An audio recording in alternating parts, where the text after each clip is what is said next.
Hi friends, ನಾವಿವತ್ತು ವರವಿಸಿದ್ದೇಶ್ವರ ದೇವಸ್ಥಾನ ಮತ್ತು ಫಾಲ್ಸ್ಗೆ ಹೋಗ್ತಾ ಇದ್ದೀವಿ.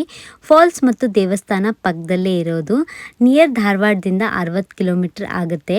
ಮಲಪ್ರಭಾ ಡ್ಯಾಮಿಂದ ಮುನ್ವಳ್ಳಿ ಹತ್ರ ಈ ಫಾಲ್ಸ್ ಇರೋದು. ನವಿಲು ತೀರ್ಥ ಆದಮೇಲೆ ಈ ಪ್ಲೇಸ್ ಸಿಗುತ್ತೆ.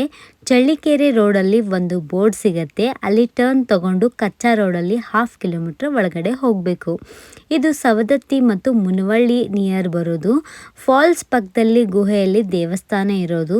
ನಾವು ಬಂದಾಗ ನೀರು ಕಡಿಮೆ ಇತ್ತು. ಮಳೆಗಾಲದಲ್ಲಿ ಬಂದರೆ ತುಂಬ ನೀರಿರುತ್ತೆ.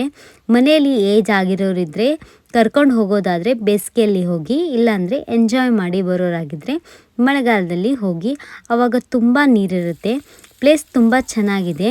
ಹಾಗೆ ಇಲ್ಲಿ ಡೈರೆಕ್ಟಾಗಿ ಫಾಲ್ಸಿಂದ ಬೀಳೋ ನೀರು ಕುಡಿದ್ವಿ. ತುಂಬ ಸ್ವೀಟ್ ಆಗಿತ್ತು. ಬೆಟ್ಟದ ಮೇಲೆ ಹತ್ತಿ ಹೋಗಿ ಅಲ್ಲಿ ಸಹ ಮೇಲಿಂದ ಹರಿದು ಬರೋ ನೀರ ಹತ್ರ ಹೋಗ್ಬೋದು. ಸ್ವಲ್ಪ ಹುಷಾರಿಂದ ಹೋಗಬೇಕು. ಅಲ್ಲಿ ಸೇಮ್ ಸ್ವಿಮ್ಮಿಂಗ್ ಪೂಲ್ ಥರಾನೇ ನ್ಯಾಚುರಲ್ ಆಗಿ ಕ್ರಿಯೇಟ್ ಆಗಿದೆ. ಆದರೆ ನಾವಲ್ಲಿ ಹೋದಾಗ ವಿಡಿಯೋ ಕ್ಲಿಪ್ಸ್ ತಗೊಳಕ್ಕಾಗಲಿಲ್ಲ. One day friends and family ಜೊತೆ ಹೋಗೋರಾಗಿದ್ರೆ ಈ ಅದ್ಭುತ ಪ್ಲೇಸ್ಗೆ ವಿಸಿಟ್ ಮಾಡಿ. ಏನಾದರೂ ಡೌಟ್ ಇದ್ದರೆ ಕಮೆಂಟ್ ಮಾಡಿ ಕೇಳ್ಬೋದು. ಧಾರವಾಡದಿಂದ ಯಾವುದಾದ್ರೂ ನಿಯರ್ ಫಾಲ್ಸ್ ಇದೆ ಅಂದರೆ ಇದೇ ವರವಿಸಿದ್ದೇಶ್ವರ ಫಾಲ್ಸ್ ಅಂತ ಹೇಳ್ಬೋದು. ನಾವು ಬೇಸಿಗೆಯಲ್ಲಿ ಹೋಗಿರೋದ್ರಿಂದ ನೀರು ಅಷ್ಟೊಂದು ಆಳ ಇರಲಿಲ್ಲ. ನಿಮಗೆಲ್ಲ ಈ ಪ್ಲೇಸ್ ಹೇಗೆ ಅನಿಸ್ತು ಅಂತ ಕಮೆಂಟ್ ಮಾಡಿ. ವಿಡಿಯೋ ಇಷ್ಟ ಆದರೆ ಒಂದು ಲೈಕ್ ಮಾಡಿ, ನನ್ನ ಚಾನಲ್ನ ಸಬ್ಸ್ಕ್ರೈಬ್ ಮಾಡ್ಕೊಳ್ಳಿ. Thank you.